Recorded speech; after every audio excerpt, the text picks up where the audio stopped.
I'm going to be winging this by myself, but I was the one who made the presentation anyway, so I think of the two of us, I think I'm the better one to have.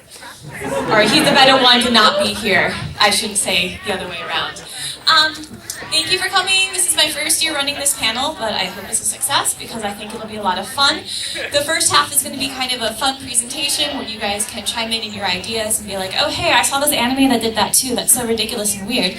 And then the second half is going to be a game. And I don't have any prizes, I do apologize. I know when you think of game at a convention you think prizes, but I'm cheap. I may not be a college student anymore, but that doesn't mean I'm not as cheap as a college student. So, yes, no prizes. But it'll be a lot of fun anyway. I have a couple trick rounds, it's gonna be great. So the first half of this is just gonna be... that's just the height of the projector. It's not a big deal. So we're just going to talk about some common tropes that we see in every single anime that exists. And there are many of these. I'm only going to pick a few of them because of the sake of time and because I do want us to get to the which anime is better game, which I'll explain more, of course, once we get there. So the first trope I would like to talk today about is the mysterious transfer student. In addition to more than 75% of all anime being set in high schools, as we all know, the mysterious transfer student happens during the first episode or two of nearly all of them. A great example I can think of right now is Haruhi. If you've seen Haruhi, the whole point of that is that Haruhi wants these transfer students, and of course, they do arrive. So if the transfer student is the main character, the series will usually begin on his or her first day, because if they're the main character, what's the point of having anything else, right? And it always happens around mid-semester for some reason, never at the beginning of the semester when people can actually have time to settle in. It's always right in the middle, for whatever reason it happens to be. But it's also a nice little plot thing, because then you don't have to worry about all the crazy introductions and, oh hey, school is just starting and we don't know each other either. No, it's just the transfer student that doesn't know anyone else. So I do have a clip from the anime Shuffle. Yep, I saw that too.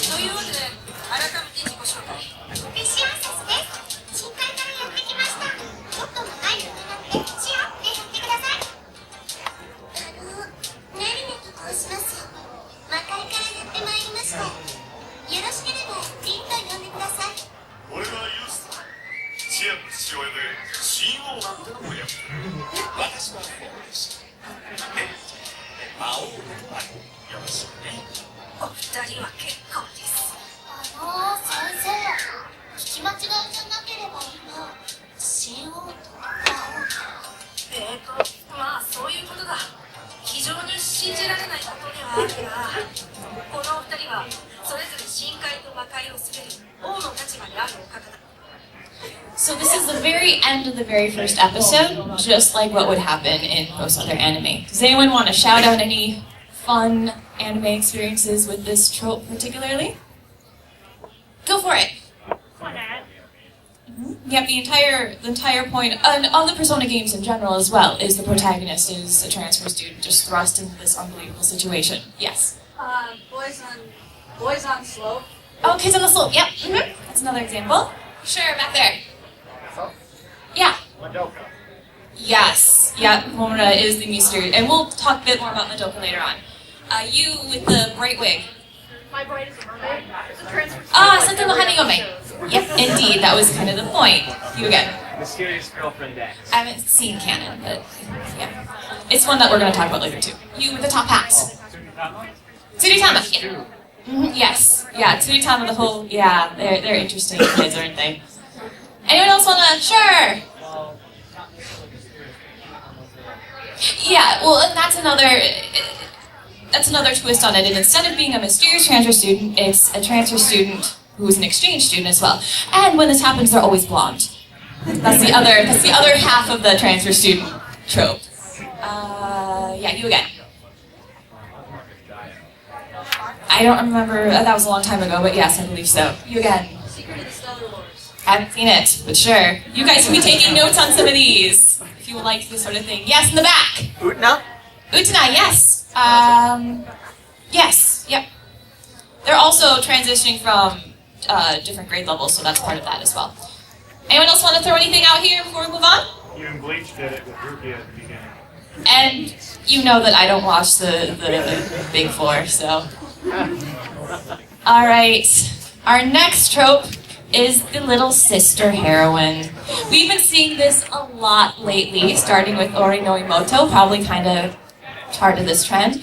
The whole point is little girls are cute and we like seeing cute things, so why not make them the heroine or the love interest or whatever we want to do.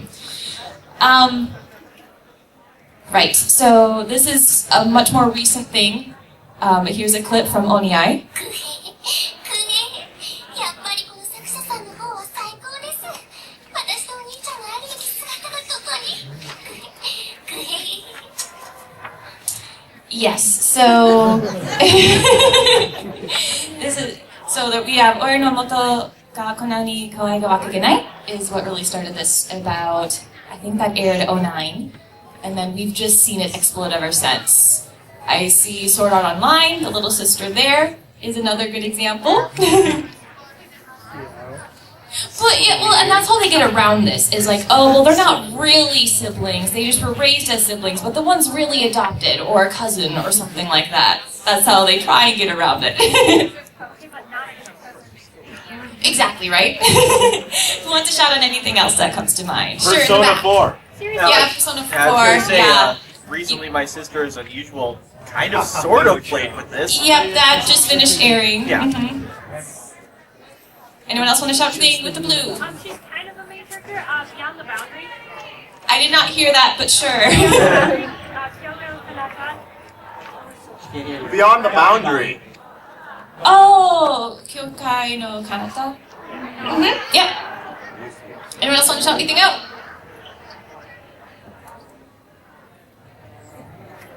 We can move on to so we can do the gun faster if that's what you guys want.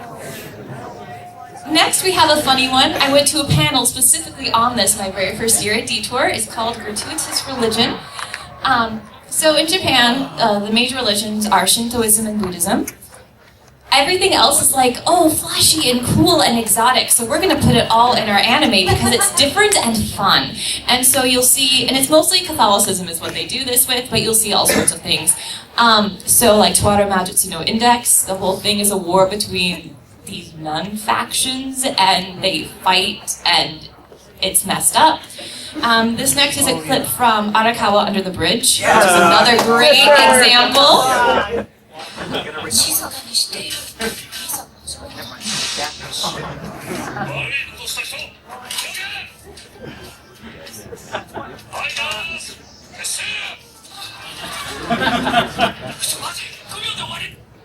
So that was an example of the nun, who is a man, leading mass, with a big crucifix around his neck, and he wields a gun, and that is not something you would see normally.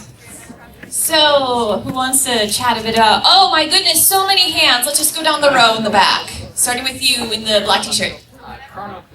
Yes! Chrono Crusade! Yes, yes. Aren't they having a panel on that this year? Or did they already have it? Yesterday. Yesterday? Mm-hmm. I figured a bunch of people would shout that out. There's purple. The obvious one is Ava. Yep. Mm-hmm. In the front. High School DxD? Yeah, that's a good one. Trinity Blood and 07 Ghost. Yes, both of those are good examples. You right in front here. I haven't read a lot of manga, but sure. Just the title speaks to me that it would have quite a bit, wouldn't it? What up, nerd? You. Helsing. Yes, very good example. You. Blue Exorcist is a very good example. I figured someone would pull up the other two as well. Captain Hammer. Trigun. Yes, that's another good one. Did you have something in the back? Yeah, Trigun, right here. Trigun as well? Yay! Here, alright. Trigun's a good one. You. D-Gray. D-Gray Man, yes. So, obviously, if we didn't have all these titles thrown, I wouldn't be talking about them, but Gratuitous Religion is a big one. You do also see a little bit here and there with the idea of the Catholic schoolgirl, which is something we have over here as a fetish as well. But they have, like, if you watch Maria Sama ga Miteru, that's a Catholic school, and it's all girls, and they don't know anything about religion, and here, let me straighten your crucifix around your neck, and it's just really kind of random. Do you have something to add? Maria Holic is another Catholic school, right? So that's an extension of this Gratuitous Religion. Yes? Aquarian? Mm-hmm. Yeah, in the back. Sayuki. Sayuki? and also Helsing. You can't go 2 feet in this without mentioning that, right? Alright. Okay. So the next one is where I bring back Madoka, the aloof, dark-haired girl. Mostly because anime is a visual medium, we use a lot of visual cues to remember characters. I mean, I don't know, when they show us 20 characters, we don't always remember their names, but we'll remember their faces and their personalities, and if their faces or appearance and personalities happen to mix, that makes it even easier to remember. So that's where this really ends up being prominent, is because a dark-haired girl, okay, dark hair, dark personality, it seems to mesh, I can remember that character a lot better. So they tend to act like upperclassmen or senpai, whether or not they actually are upperclassmen or senpai. Regardless, they're often very beautiful in addition to having long dark hair. So here's an example. 要まる子、あなたの自分の人生が尊いと思う。家族や友達を大切にしてる。私は大切だよ。家族も友達のみんなも大好きで、とっても大事な人たちだよ。本当に、本当だよ。嘘なわけないよ。もしそれが本当なら、今と違う自分になろうと絶対に思わないこと。そう。すべてを失うことになる。あなた、要まどこの中を変に、今までどうか。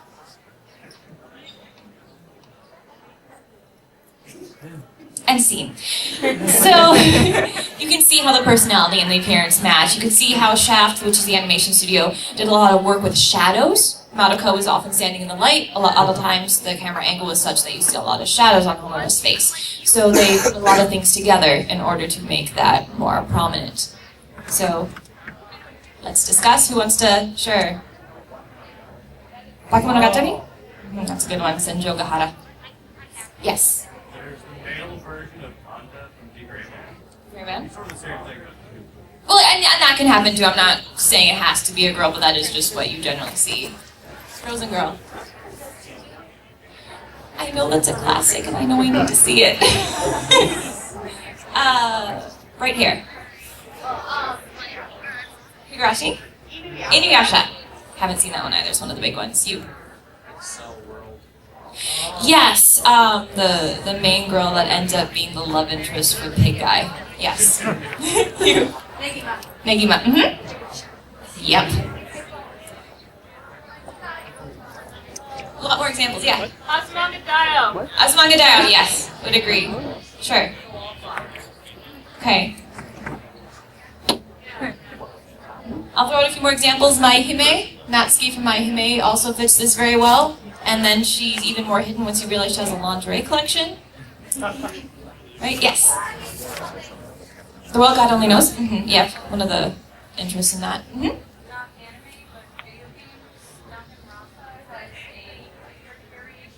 Right, so that's kind of like a deconstruction of or a flip side where it's been subverted a bit. But yeah, and we noticed that also in the anime adaptation. Mm-hmm.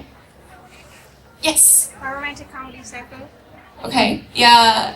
Yeah. I sorry. I know things by Japanese titles. I'm trying to. Yep. I do remember that one. Mm-hmm. I seem to remember one in Infinite Stratos. There are so many stereotypes in Infinite Stratos. I'm pretty sure we would hit this one. Yes.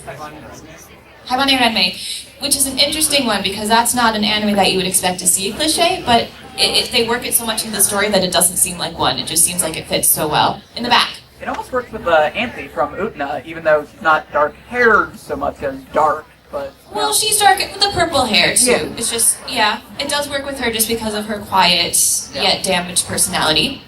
Yes, again. Haganai. Mm-hmm. Fox, yeah.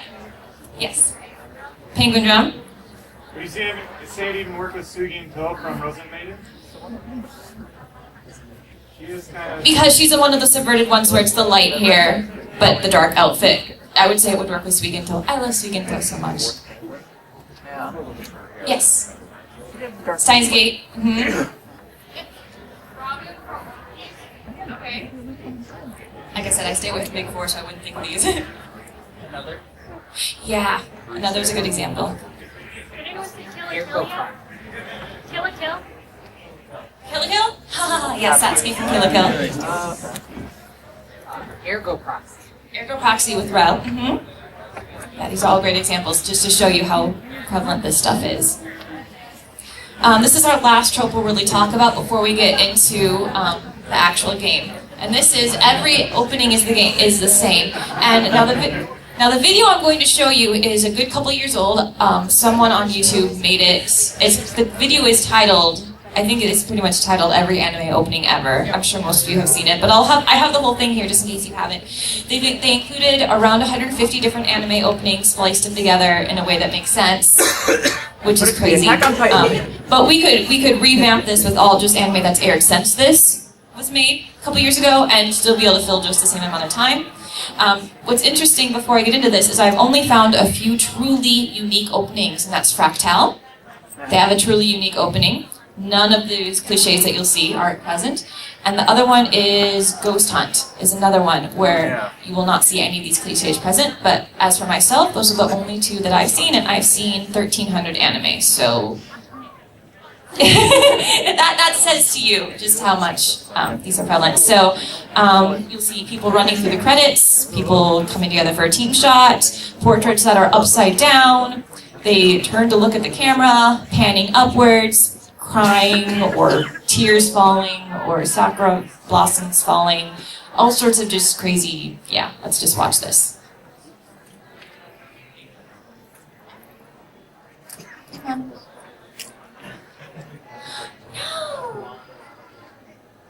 Video Chan. Whoa, okay, there we go.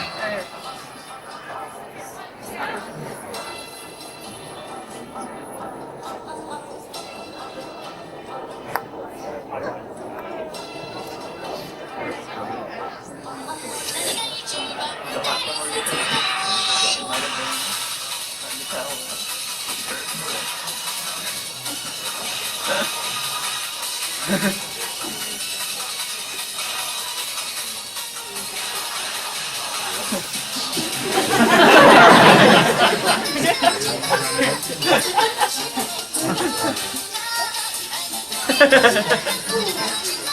never noticed this. What? People they didn't. He's always reaching towards like reaching it. I never noticed this.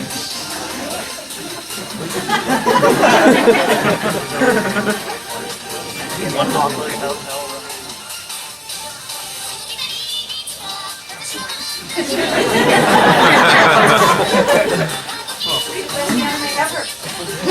All these characters together? Where's the one character who just turns away? It's like that tree. He's going up.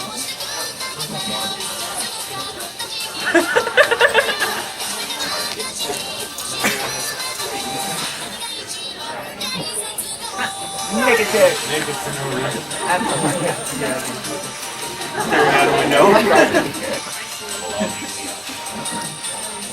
Not the dramatic wind.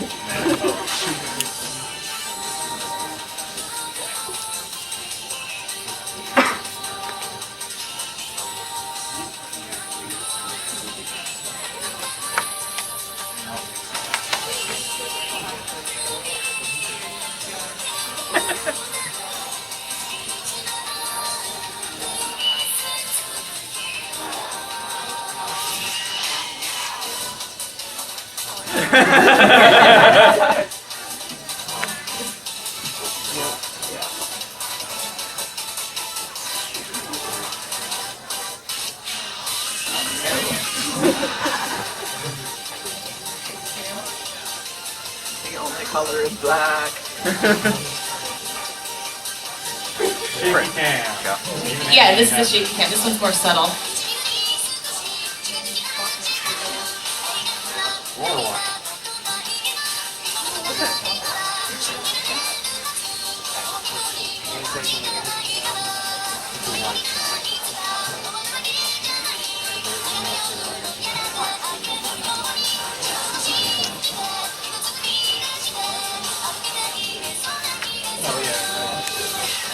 Yeah.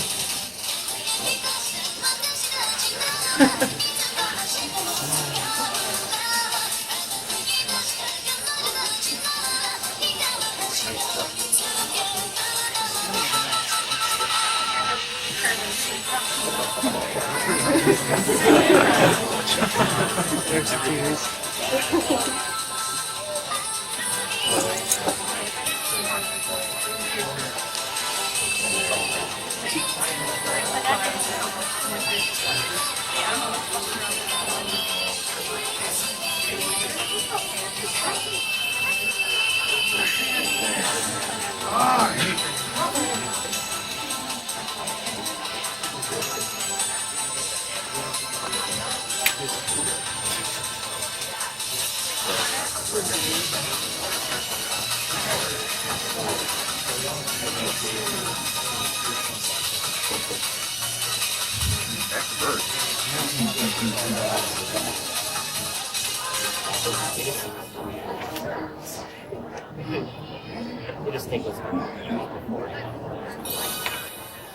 So I hope even if you've seen that before that you enjoyed it even again. I watched it a couple times myself and I just, even though it's old, I still laugh.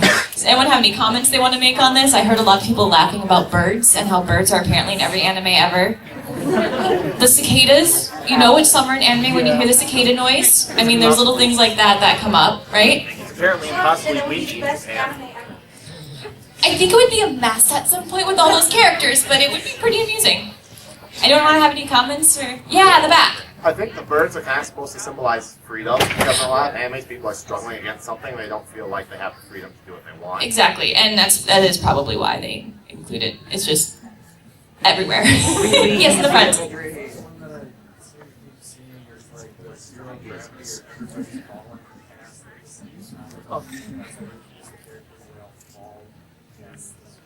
Mm-hmm. Yeah, because you have to get all these characters in such a short amount of time, so you can't have them all run in, or yeah, you do have, yeah. Front. I saw a unique opening once. At least I think what I remember of it was unique. It literally looks like a felt cutout city, and you just see the stapler going across the sky, and then there's this tall woman, and I think that's it. Would that be back at Monogatari, by chance? Yeah. Some of their stuff is pretty unique. Sometimes, some of them are not. Yeah, like if you watch the second season Monogatari, the very last set of openings, which is like the 80s style, that is not unique whatsoever. But yeah, then they have that. Part of the reason is because a lot of their openings, especially in the first episode, are unfinished. They didn't have the budget or the time to finish them, so they look unique just simply because they hadn't gotten around to really doing it. Exactly. So, and that happened in Nisei Monogatari. The very first episode, the opening was in black and white because they hadn't had time to color it yet. But that's Shaft for you, and if you want to hear more about that, come to my Shaft panel later on this evening. You should anyway. What was that? I said you should anyway. Oh yes, it's good anyway. Yeah, sure. Okay. You want something to say?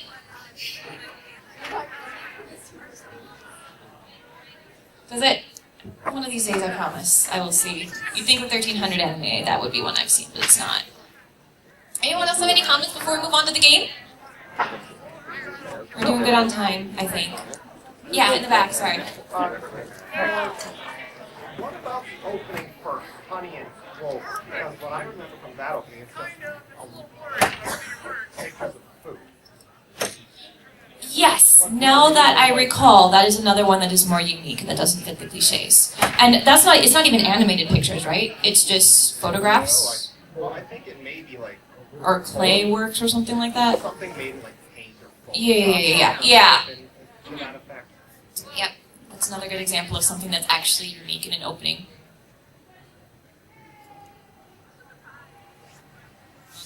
We can get to the game now if you guys want. Games are fun. Yay! I believe I made 9 rounds. I was trying to make more, but when you watch as many anime as I have, they run together too much to be able to come up with something like this. So what I'm going to do is I will introduce to you guys 2 anime, which seem to be identical. They will have the exact same plot elements.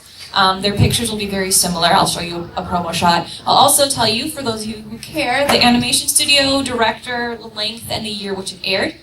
And then based on the information I give, I will, pick one of you to come up here and decide which one you think is better. And I have the AnyDB ratings because Mal ratings are not very reliable, and AnyDBs are a little bit better, but still you're going off of user ratings, so either way. Who would like to play the first round? I know you in the back, so sure, come on up here. Sure. So while he comes up here, let's introduce the first anime. The first anime I saw last year. It's titled Kono Azora ni Yakusoku wo, which means the promise we made in this sky, or under this sky.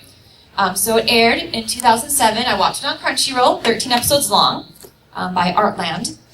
So our protagonist transfers to a school to live in a dorm that is soon to be shut down, and he's determined to do whatever it takes to keep it open. It's a harem, and one of the girls in the dorm is quite eccentric.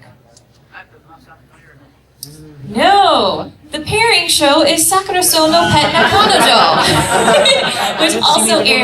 which also I watched recently because it aired recently by JC Staff. Twice as long, also more recent. So we have these two anime. We have Kono Azora ni Yakusoku yo and Sakura-so no Pet no Kanojo. Which one would you say looks like it would be better? Yeah, so I can't pronounce the name, but the second one. Second one, Sakura-so is better. Who agrees with him? Who thinks it should be the other way around? The first one should be better. Okay? There we go. The first one's a piece of crap. I watched it and I hated it. The first one is, it's based off of one of those H games, and those adaptations are never very good. Where are you going to go with it? So, exactly. So, yay! You guessed it correctly. Go sit down. Who wants to play the next round? Okay, I actually have takers this time. Someone's pointing to you, so I think he next to you is pointing to you saying you should go. So, come up here.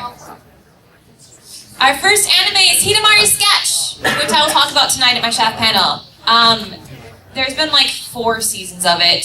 First season aired in 2007. So this is a slice of life about a bunch of girls that go to an art school, and they do art and stuff. Because it's a slice of life. There's no real plot. This is the basic idea of it.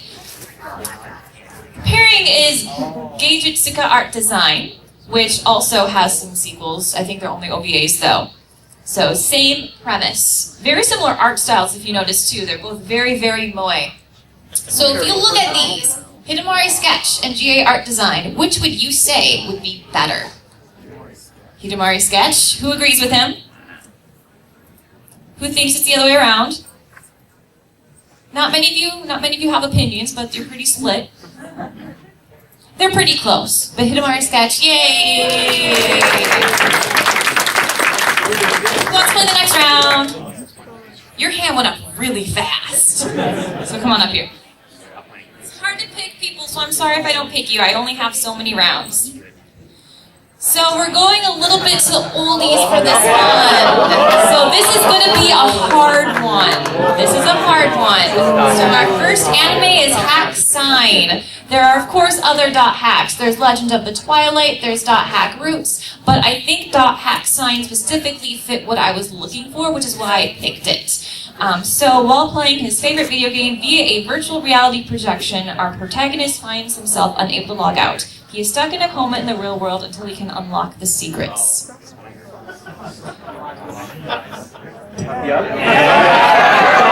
I wanted to make this hard because another thing, they have the exact same music composer. So if you want to talk about similarities, there are quite a few. So another thing, if you notice, they are exactly 10 years apart. So you know that the first one did influence the other. But did Sword Online raise the bar, or did they just follow? Sword Online? Who agrees with him? Who thinks Hack Sign is just too much of a classic? Oh, that is the majority opinion. But Sword Art Online does take the cake.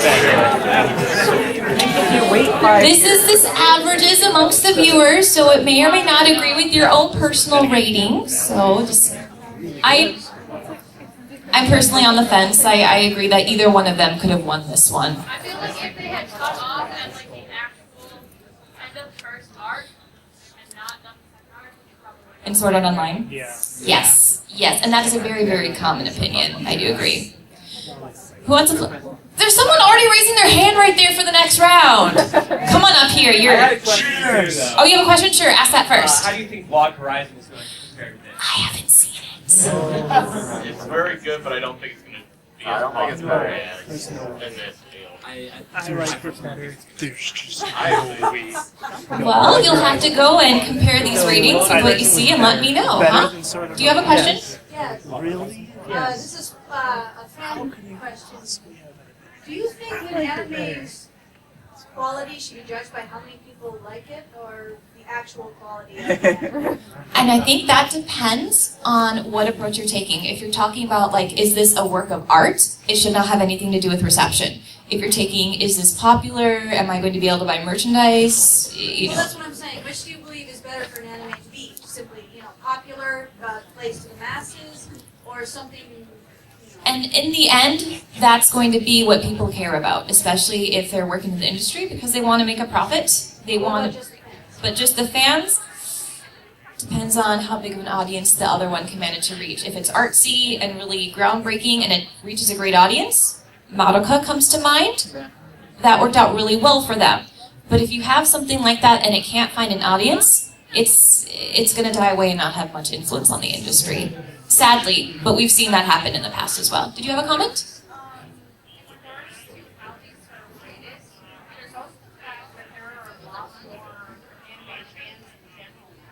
Mm-hmm. Yes. Exactly. Mm-hmm. Or those who have seen it think, oh, it's old. It was one of my very first anime, so I didn't have much to compare it to, but I think if I watched it now, I would have that opinion as well. So there is some bias just based on the people who are voting on these, but there's not really much to go off of to pull numbers from. Okay, we ready for the next round? Yep. This one is kind of mean of me. The very first anime is Higurashi no Nakokoro ni, which is When the Cicadas Cry. So it's both of these anime, though, are based on a visual novel by 07th Expansion. So the source material has the same origin, which is what's going to make this a difficult one.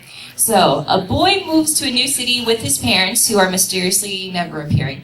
He finds the city is not quite what it seems, and there are horrific murders and secrets well known only to the residents. So this one aired in 06. The partner show is O Kamikakushi, which aired in 2010. But it also has very similar source material written by the same author.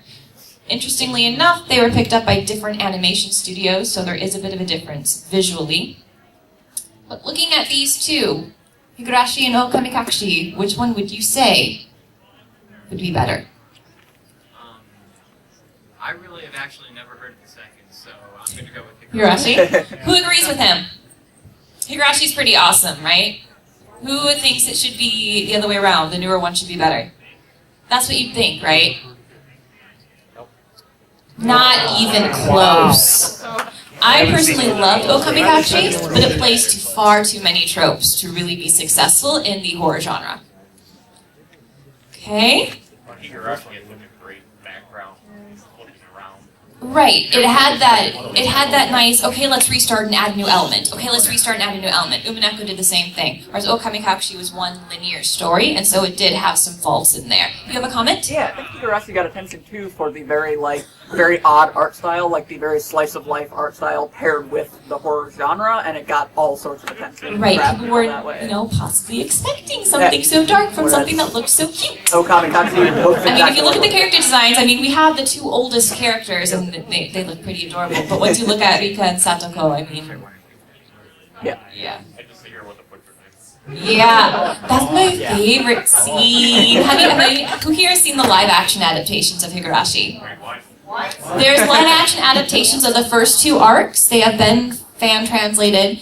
They're not as good, of course, because, live-action, low budget in Japan, but they are really entertaining. And the scene where she walks around with the butcher knife is just really haunting. I think they put it in black and white and everything just to make it really scary.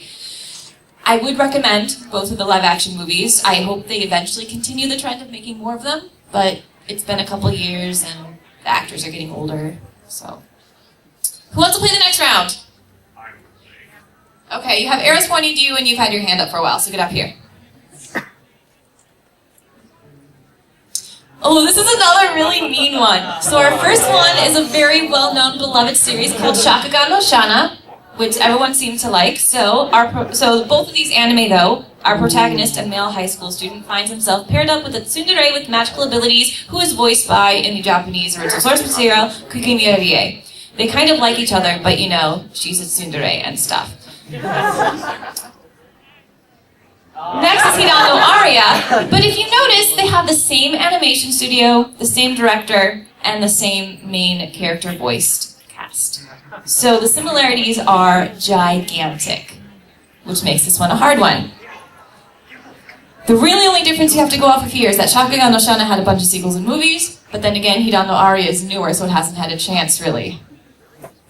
Yes, I gave you a difficult one. That's why this panel is so much fun to come up with these. Okay, which one do you think? Which one do you think is better? The first one. Shakugan no Shana, who agrees with him? Pretty much everyone, right? Who thinks the newer one should be the better one? Yeah, you guys are right by quite a bit here.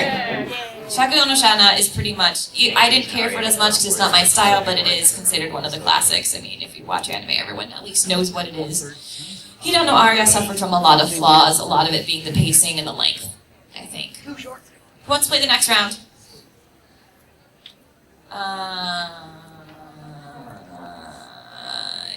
I see, I picked 2 from this side, I picked 1 from this side, you. So these are more slice of life ones again. So these are a little less well known. Our first one is A Channel. Both of these, though, are based off of a 4-koma source material, which, if you don't know what a 4-koma is, it's basically a manga where you have 4 panels that tell a joke, and then moves on to another joke with another 4 panels, and then same thing happens for all the pages. So anyway, this series follows a group of girls as they enjoy high school life. So both of these are recent. They're both 12 episodes long. The other one is Yu Yu Shiki. I haven't seen either. And that's what makes this even more fun. No, because that would be too easy because Lucky Star would win. I can't make it that easy. So we have A Channel and Yu Yu Shiki. If you notice, the art style is also kind of similar too, which doesn't help. I'm gonna guess A Channel. A Channel, who agrees with him? Who thinks Yu Yu Shiki's better? You guys are pretty evenly split. Half of you are going to be really disappointed, aren't you? It's really close, though. It is really, really close. So, good effort, though. Good effort, though. Okay, I think I have, I don't even know what number I'm on, but I think I have a couple more. Next round. Who wants it?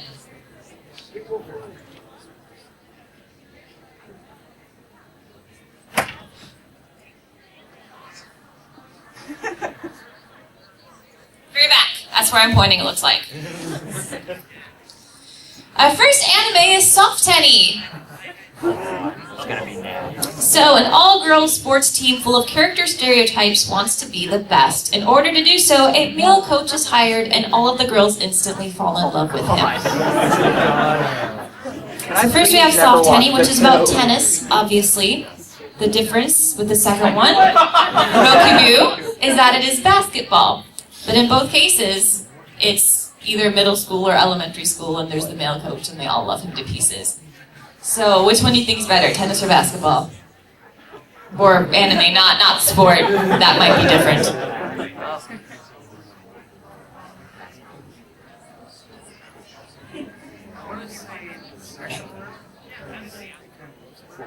Art style's a bit better, it looks like.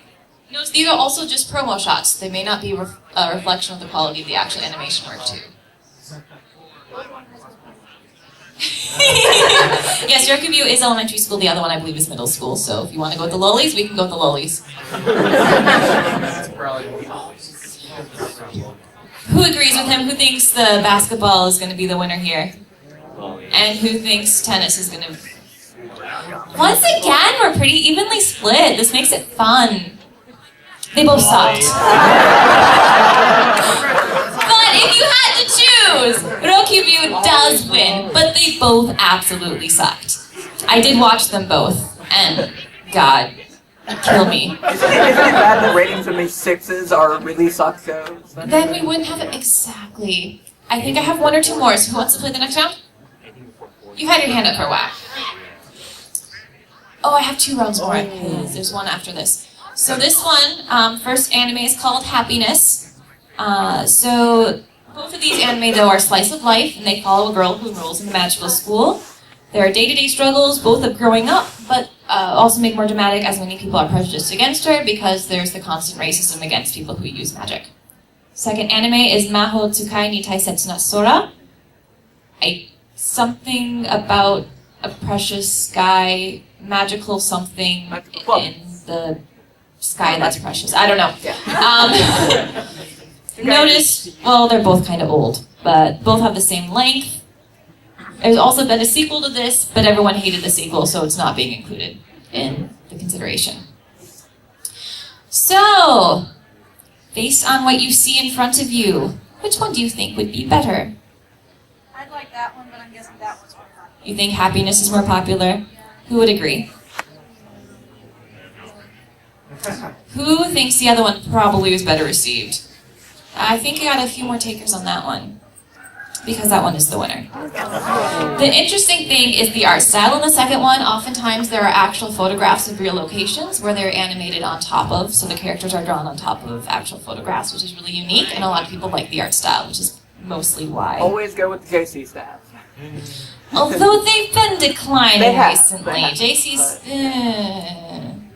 I think I have one more round. So one more.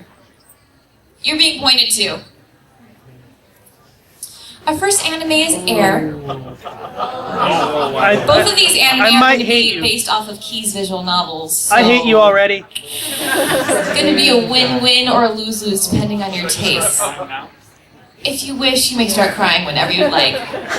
Okay, so both of these are based off of Key's visual novels, which lets you know that Angel Beats is the second one, right? Because that was the original. Okay, so this anime follows the tragic story of a high school boy who finds love all too late. They had the same director and everything. Okay. Notice this is the remake because everyone hated the original, so I wanted to make it hard. So, and I actually haven't seen Canon, but I have seen Air. I did put Clannad in because I felt like that would be a little bit too easy. Everyone seems to like that one the best. So between Air and Canon, which one would you say would be better? Canon? You like Canon better? Good for you. I bet you did. Did you watch Clannad the same week too? Week before? Give this poor guy a round of applause for putting himself through that emotional performance. Alright, who agrees with him that Canon is better? Who thinks Air should be the winner? Oh, not many people like Air. Because you're right. Sorry. So, yay, you got it. I think, is that my last one? Nope, I have 2 more. I have another set. You've been really patient in the front row. And yeah. So, our first anime is Usagi Drop. Both of them, though, for both of them, the synopsis is, while attending a family member's funeral, a boy, I should actually say an adult man, learns that orphan children have been left behind. He takes her/them in and decides to raise her/them on his own. So in Usagi Drop, it's just the girl, Rin, who he decides to raise. But in Papa no Yukoto Okiki Nasai, he raises those 3 adorable little things. They're both pretty recent. They're both about the same length. So if you look between Usagi Drop and Papa Kiki. Usagi Drop, you think definitely? Yeah. Definitely? Who agrees with him? Oh my goodness. I think they kind of ran away. Does anyone think Papa Kiki would? I mean, Papa Kiki's got the Q factor, right? The moe factor? But it doesn't have the minions. Yeah, Usagi Drop does win. That one's... I didn't imagine as many people would know Usagi Drop as they do, but yeah, Usagi Drop. It's too good. That's the last comparison I have. Does anyone want to bring up any comparisons of their own? I had a bunch that were thrown at me that I didn't think were good enough, like Vivid Red Operation and Strike Witches and Madoka are all very similar. Yeah. Hellsing versus Trinity Blood. Those are very similar as well. You had a comment? I can't remember the exact name. Both had the same starting it's about a boy goes to a girls' school that just turned into a boys or a co-ed school and ends up on the school council. They came out almost the same year. Oh, Saturday Aquindamo and not quite Choco. It's a different one. There's so many student council ones too. What's that? I haven't seen that one. But there are so many student council ones too that it's hard to keep them all straight. Yes. I think anything with big robots. You could throw Buddy Complex that just finished into the Gundam pile. I mean, my God, that was hard to sit through. In the back. The original Pokemon versus the original Digimon. You are...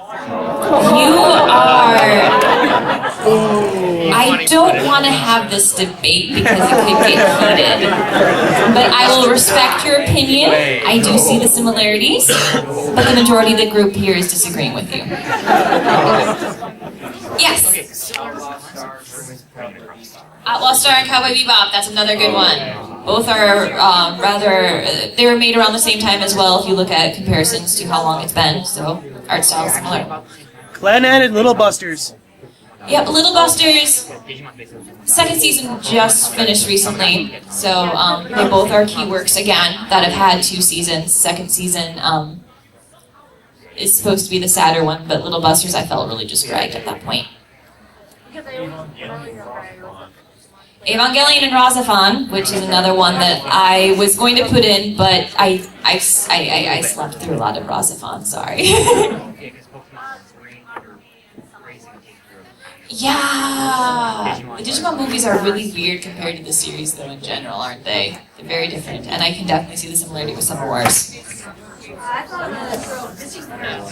Missing parents. Yeah, because parents aren't interesting. We want to see the kids.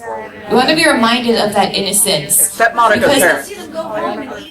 They're all overseas. They're overseas. Don't you know that? They're all overseas. Or they're dead. Or the kids are in a boarding school. And why would you see the parents if they're in a boarding school? It's about the family and the high school boys.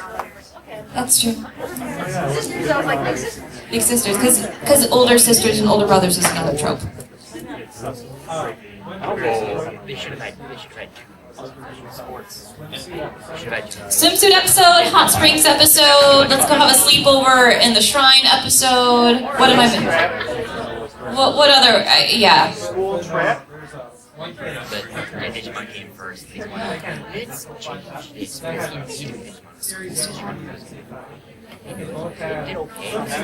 Same week. Same week. Oh my goodness. If you're interested and you really have a fetish for those, there is actually a Wikipedia just dedicated to identifying the swimsuit or I can't remember the swimsuit or hot springs, but it is dedicated. Here's a list of every single one that they could find. In the back! Okay, Trigun and Desert Punk. I haven't seen the second one, but I'm sure. Desert Waste.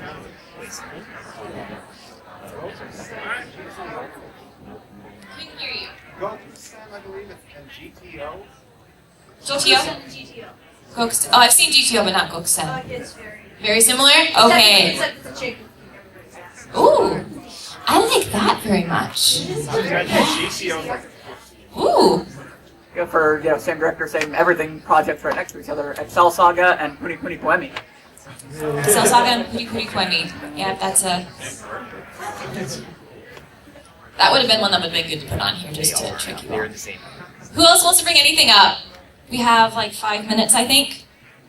Yeah! Childhood friend / love interest. Oh my God, yes. Whenever there's a harem, you're gonna have the childhood friend, you're gonna have the crazy one, the yandere, you're gonna have the tsundere, and you're gonna have the little sister, and then possibly a normal one that they're gonna end up with, but you don't know they're normal, or they're introduced like halfway through, so you don't root for them yet. I think Shuffle is a really, really good example of that. That's what I think of immediately when I think of the childhood friend. And the token lily, yeah. Don't forget about the alien. There's often an alien. A trope that I've noticed in basically every anime that I've seen is that it's always, whenever you're introduced, or anytime there's a love interest, there's the guy, and I mean, he's got the childhood friend, or he comes back to the town, and there's his sister, or something else, the girl at school who likes him, gets the instant crush. But then there's the second girl who he meets, and she expresses love. It's always the second girl. It's every single time. The first girl to express her love for him, the second love interest introduced, is always the one. Every single time. Is it really? It's just like the main character sitting right next to the window, second seat from the back. Oh, yeah, and that one is also very common. We saw that in Haruhi, I remember right away. Yeah. Yeah, you have something to add. So there's the trope of if there's ever a person who's not attractive or usually evil. There are a lot of tropes around telling people with another evil. Size of their eyes. If they have small eyes, they're probably evil. If they have big eyes, it's probably because they're young and young and innocent means protagonist or good guy. So there's a lot of different ways. Darker hair, probably evil. Lighter hair, probably good. Yeah. New trope, scissors. Scissor girls. Girls who have scissors, use them as Bakemonogatari? an Pumpkin scissor. Oh, Kill la Kill. Scissors, kill la kill. Yeah, that's a new thing. Mysterious girlfriend X. So if you like office supplies, I guess there's a cliche just for you. Being a professor, I think I might have to look into that. That's kind of my style. Yes. Maybe I shouldn't have said that. There's one large girl, and she's always either really good at cooking or she really likes to eat. Yes. Yep. There's always the bad cook too, but the girl who's good at cooking always has big boobs usually. So yeah, that's common. Yes. Just love-based always, like ever since like Can started that. And you see that every season there's a trend that either starts, like this last season was magic school. Like you had Maho Senso and you had Witchcraft Works and you had like 20 shows that took place in a magic school.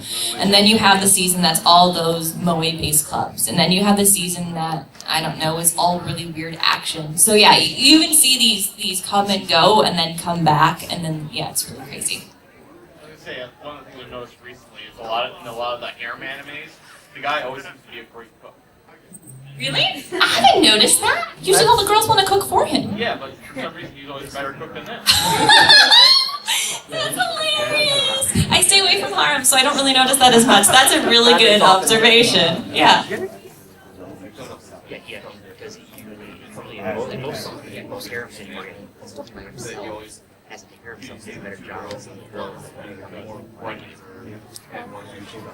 they always seem to be in competition, even though the hothead is clearly one. Right, you see that competition between the girls. Exactly. One thing I noticed that with is Kiss Sis is an example of that. If anyone's seen that, it's another little sister one, but the two girls, one is a bit more forward and hot-headed, and the other one is a lot more quiet. They both want to date their brother. I noticed that with most popular anime, there's either a few really hot girls or just a lot of girls. Girls are, and the reason for that is this was brought to my attention when I researched the Noitamina time block, is that most anime is geared towards the 18 to 22 male population. That is the golden. You have to satisfy these people, and that's why the Noitamina time block was made, was so that they could actually show and like specify these anime are unique because they're not geared towards that population. So yeah, it doesn't surprise anyone. Yes. A couple of years ago, I think it was the trend of like shows being centered around fate and like Yeah, there's a lot of things like that. There's like the red string of fate as well. Very traditional Japanese cultural ideas that have transcended into anime as well. We see those things a lot. You and then you.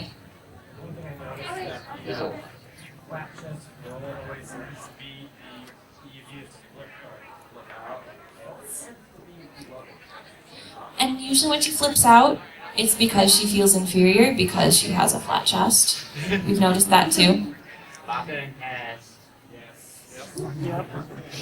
And in the back, you had something to say. What about like a creepy otaku trope, like with like Watamote, Genji Ken, things like that. Yeah, because it's totally not cool to be an otaku, so you must be creepy, right? Like, and you see that with like the hikikomori characters too. They're always creepy. NHK comes to mind, right? And then Wakamote, like you mentioned. I love Wakamote, but I cringed every moment. So I'm like, oh, that's me. Oh, I don't look like that, do I? Yes, in the front.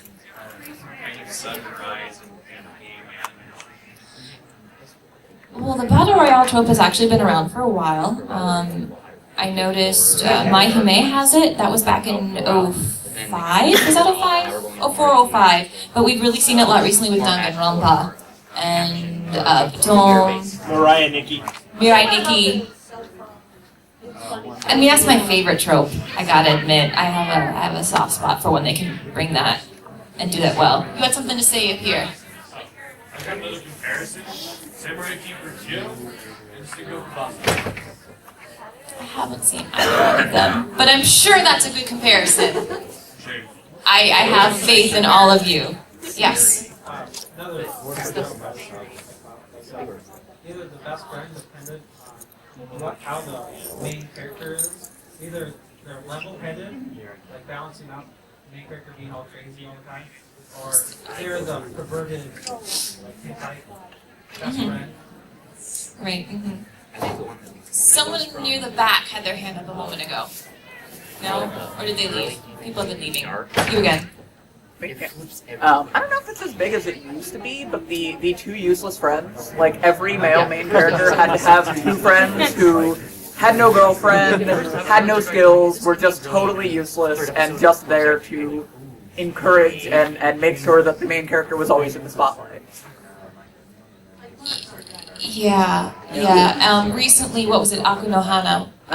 They had the guys like, oh, you scored the girl, go you! But they don't do really anything else. That's their entire role in the entire anime. I always like it actually in Princess Tutu, how you kind of get it the other way around with Ahiru, and then she's got her two weird little friends that always just want her to fail at everything, and it's kind of a turn on that. Yeah, it depends on, are you going for a comedy approach? Are you going for more of a romance approach? Are these characters going to really appear much? No. But it's always well, yeah, it is 2:30, so I'm sure a lot of you have places to be. I'm going to go back up and play Mahjong for 3 hours before my next panel. But I'm glad this was such a success. I was expecting a big turnout, but not as much of an interactive turnout, so this is awesome. I hope you enjoyed. I might have some ideas for another game next year, so thank you all.